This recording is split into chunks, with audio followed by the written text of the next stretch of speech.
Hello ladies and gentlemen, welcome back to the channel. We are talking about Javokhir Sindarov, or Windarov, because the man cannot stop winning. One decisive result today in the open section, and you know what happened? It's the same story. Round 6, this man cannot be stopped. His opponent today, or his victim today, is Wei Yi. He had the black pieces. E4, E5. We got a Vienna game at the candidates. Absolutely incredible stuff. You would think, surely, how is he going to win this? How's he going to win this? He goes for the bishop early. Wei Yi gives him the bishop, accepts the damage to his structure. We get bishop c5, knight to f3, d6, queen d3, bishop e6. You can see Sindarov was the first one to think. He was out of his preparations. Wei Yi had obviously prepared this and knew what was going on. He played bishop to g5. We had a5 from Sindarov. Wei Yi planting his knight on d5. It got kicked back. We had takes. Bishop h4. Rook to g3. Short castles. Sorry, rook to g8, not to g3. Be really weird if he played rook to g3 from h8. Anyway. Like we get a4. Only now does Wei Yi think for b4 on move 14. And he thinks for a long time and he plays b4. It's still a very good move. En passant takes, and then we get c takes b3. We get bishop to g4. Where are you going to put the knight? You don't put it anywhere. You play b4. You kick the bishop back. We get takes. Queen takes. Bishop goes to d4. And we take the knight. Danger levels. Knight was hanging. Rook is hanging. You have to move the queen out the way. And rook 8 d1. Sorry, it wasn't a knight. It was a pawn. Sindarov's just a pawn down. Look at Wei Yi's time. He had a time advantage. Look at this. Before he thought for b4. Alright? Before he thought. He was 1 hour. Look here. b4. His time ticks down from 152. He plays a couple more moves. His time's thinking.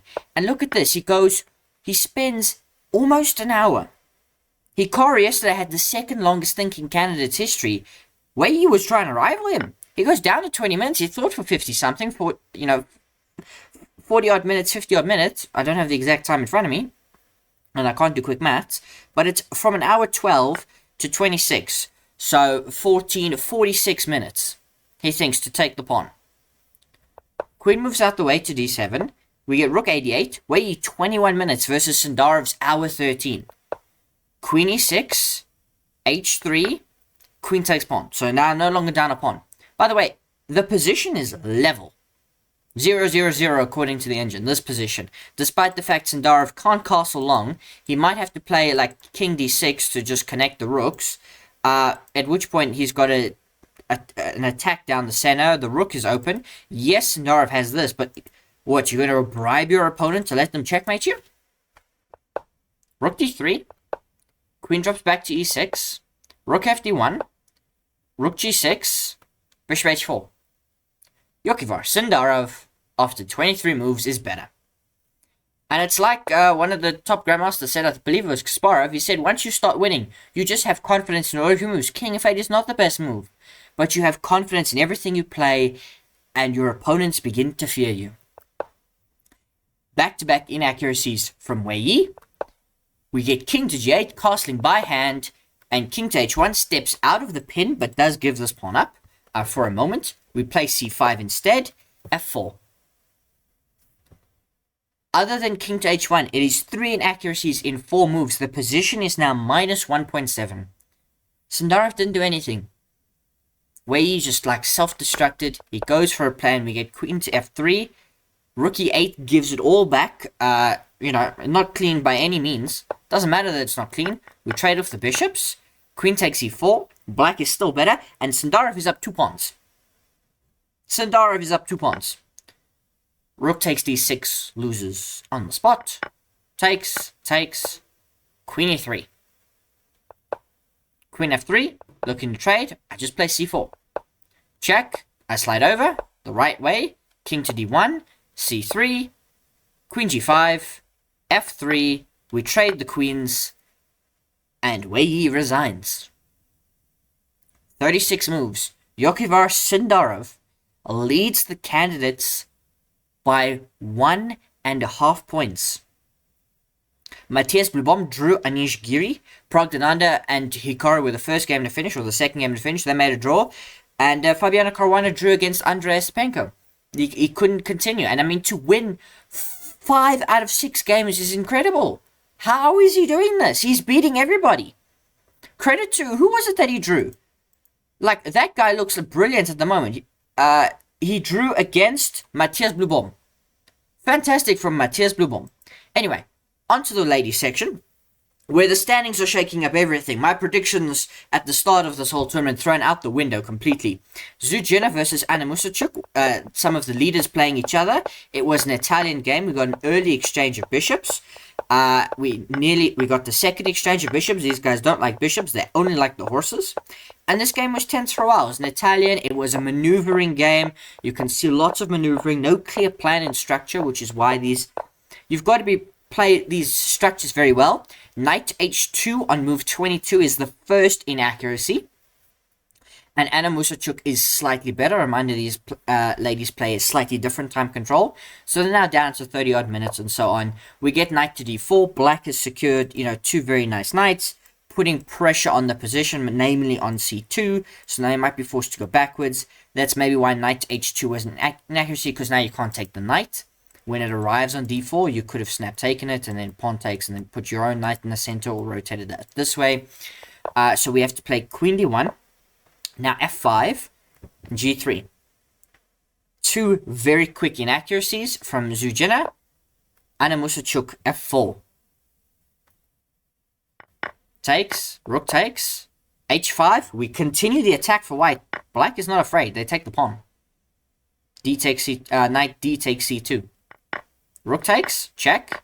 Knight takes rook, takes. So what is the position? 2 knights for a rook, which in theory could be winning for white. Could be winning. It's not. Check. We block with the knight. I bring the rook in. Rook to f8. You bring the knight to d1. Important because you have to defend f2. This rook coming to f2 was devastating. It was like the winning idea. And you can't give this check. Well, you can. The knight can't come back because it's pinned. You can hang your king. So we pick up the pawn on h5. We put the knight on e3. c6 gives it all away. This position is winning. But you have to play the right move. The right move here, quickly by the way, for white was to give this check. Give this check, force the king to the corner. And then, rook f7 is fine. And then to play knight to f2. That would have been preferred. But if the king slid over, you could have gone for something else. c6 doesn't seem to do a lot. It likes queen h3. Just getting in nice and close. Threatening all sorts of different things. The rook coming down. You've got the eyes on the knight. You can give checks at various points. So we get queen to e2 in this line. And then queen to g3. This little maneuver. To h3 into g3. And now you threaten a lot. There's just too much pressure. Knight to f1 could have still defended. Queen to f2. And so on. And you could have had the game develop like this. Instead we get c6. The check comes all the way. But now king to g7. Knight to g4. It's very clear what you want. You're trying your best to get in. But knight to g4 loses. The best move is queen to c5. You put here. And now you can give checks. Now you can get at the king. You can get in. And you can try harass the king. That is the only thing white has to play for. Knight to g4 loses. Queen h3. You drop back all the way to c1. I pick up a pawn. You defend the other one. I bring in my rook. Rook to f4. Your knights can't defend everything. You play knight to f2. That's brilliant. I play queen g3. And Jiner resigns. Because the position's just falling apart. I've got eyes on both knights. I can take. I can give a check. I can take with this. It's just all bad. All of it is bad. I'm not even sure what the direct knockout is. Because once queen d1. And then queen takes f2. Queen takes f2, rook takes f2, just winning the piece cleanly. So that's a fork right at the end. And then something like knight to g4 to just, get after everybody. But, there's like rook takes b2, you can take this, but it's just lost. And so Anna Muzychuk takes down Jiner. Then a very fascinating game. Kateryna Lagno versus Vaishali Rameshbabu. Vaishali hasn't had a great tournament so far. Kateryna plays a Ponziani, and it very quickly develops into a very similar structure that we saw in the Wei Yi game, in terms of it being a Vienna, and but not exactly the same. Not played the same way. Closer to a normal Italian game, as opposed to a Vienna. So I should retract my earlier statement. And the players should very quickly get moving. You can see Vaishali up a lot on time. She obviously knows the position quite well, hasn't had to spend too much time. The knight is just existing here, ready to take the bishop whenever it's convenient for black. You really don't have to do much. In fact, now we're putting pressure to try and just win a pawn outright. So white's got problems to solve, and queen e2 is not it. Queen e2 is not it. The best move, and this is really hard to find, is knight to g4. Because you A, worry about your queen getting trapped, you can't come back, but you do hit this queen.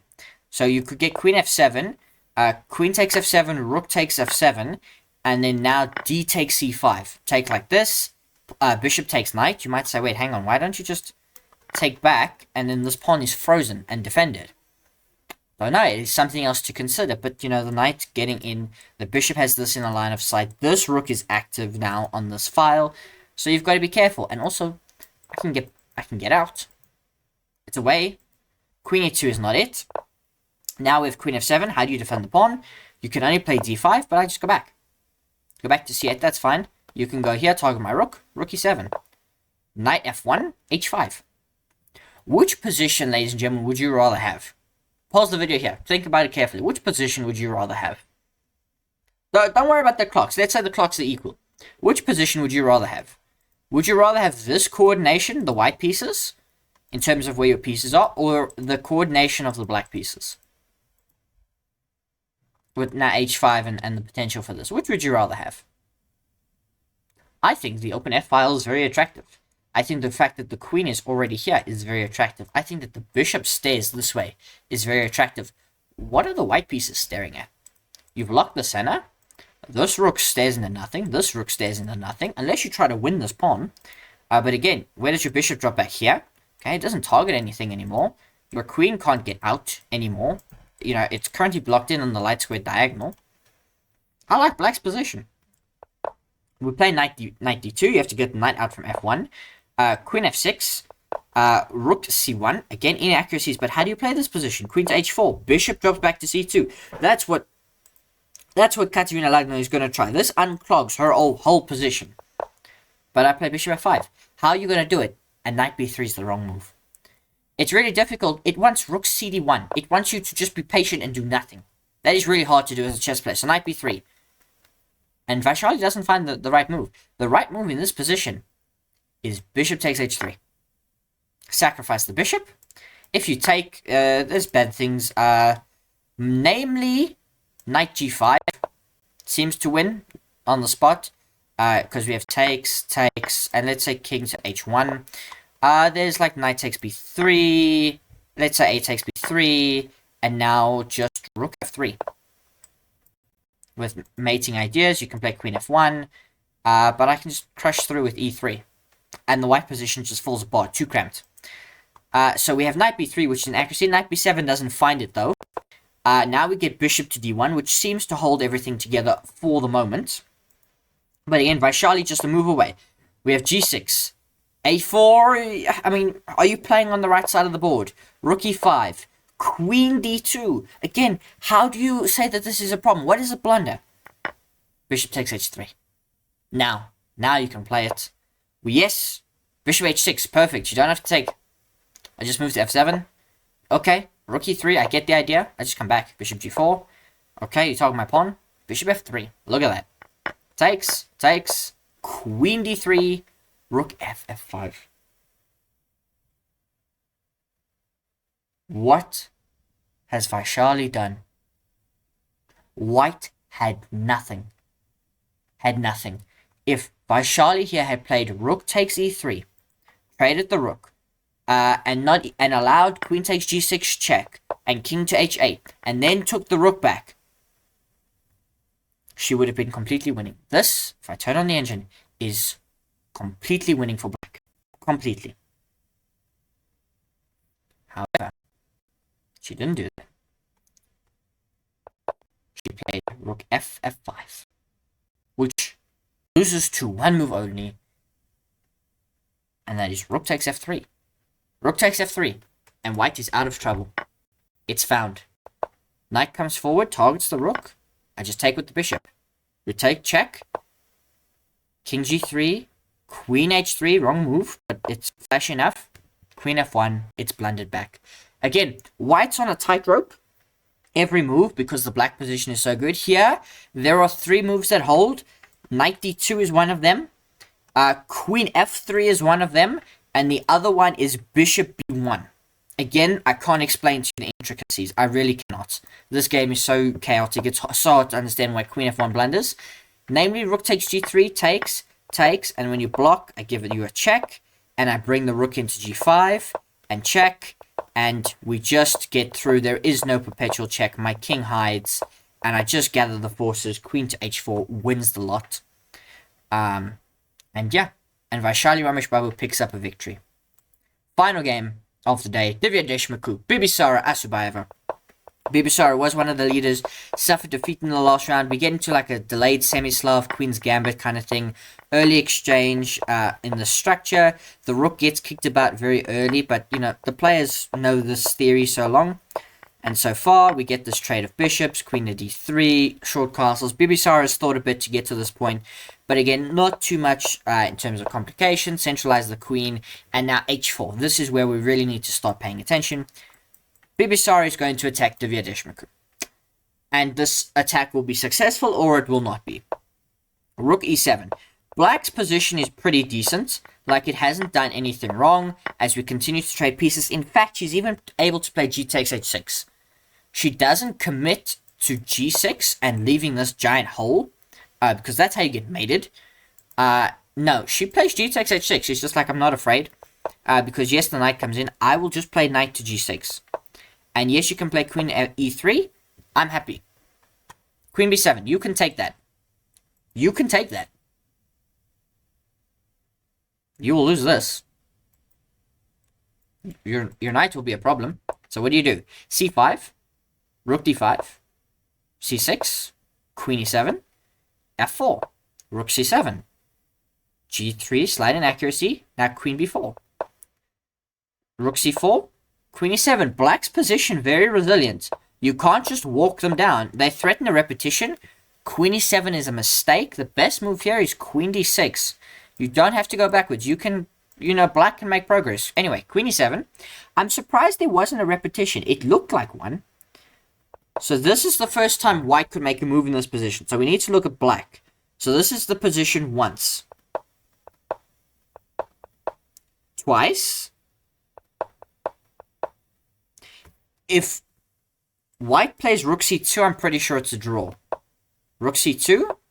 Queen d8. So maybe if black had played queen b4, maybe it was a draw. So Divya declines a draw. She wants to play on. f5, knight takes, pawn takes, and now rook d1. Rook f2 is a mistake, and Divya Deshmukh is slightly better. Queen g5 doesn't, keep the advantage, but queen d3 gives it all back. Why is she better? What does white have? I can take this. I can take this. Divya is up a pawn. She's now 2. f6 is brilliant because it's like threatening mate. That you're threatening mates. But I can block with rook c8. And if you threaten again, I can play king h8. Clutch defensive move. Only defensive resource that works. Because if you don't play it, I sack the queen and I get mate. Now I can sack the queen, but I will trade into a losing king and pawn endgame, so I can't do that. For example, check. Loses on the spot, because my only move is this. Of course you trade, and this, ladies and gentlemen, is a losing king and pawn endgame. Namely, because you're down 2 pawns. My king will walk around and win these pawns, and these two are a constant threat on the queen side. And not to mention I've got this, so you can't do anything to me. And so black would be completely winning in this variation. So for that reason, we get king to g2. But now I play h5. We offer a queen trade. I don't need to. Queen g4. As long as my queen is still defending the back rank, I can now bring the rook and everything. And queen f4 wins. Divya Deshmukh just wins on the spot. The advantage just grew. Rook takes c6. It's minus 1.1. Minus 3.7. Minus 3.5. Minus 3.4. Minus 4.4 for the inaccuracy. Minus 4.3. Minus 4.8. Minus 4.7. Minus 4.7. Minus 5.8. Minus 7.2. Minus 7.1. Just the advantage swelling every move. And everything just falls apart in the white position. You've got nothing. Because you can't take this and threaten anything. And if you come back, let's say to defend the rook, right? You play like queen d3. I've got, like h6 as a simple move. Queen takes g3 works as well. Just trading everything off. Again, into that losing king and pawn endgame. Everything wins. So, what do? And that, ladies and gentlemen, means that Divya Deshmukh has upset the standings. She really, really has. It's going to mess with the table, but I'm going to check for you the standings. I'm going to jump over to the alternate website, just because it's easier for me to check. It's going to start on the open section, so we will just quickly switch to the women's candidates. We know who leads the open section. It is Javokhir Sindarov. Windarov. He just keeps winning. He can't be stopped. In terms of the ladies section, it is led by Anna Muzychuk. She has the outright lead on 4 points out of 6. There are then 1, 2, 3, 4, 5 players on 3 points. Jiner, Alexandra Goryachkika, Kateryna Lagno, Divya Deshmukh, Vaishali Rameshbabu, Tanjani and Bibisara Assaubayeva both on 2.5. A tight field in the women's candidates, and it is so exciting, ladies and gentlemen. But let me know what you think in the comments down below.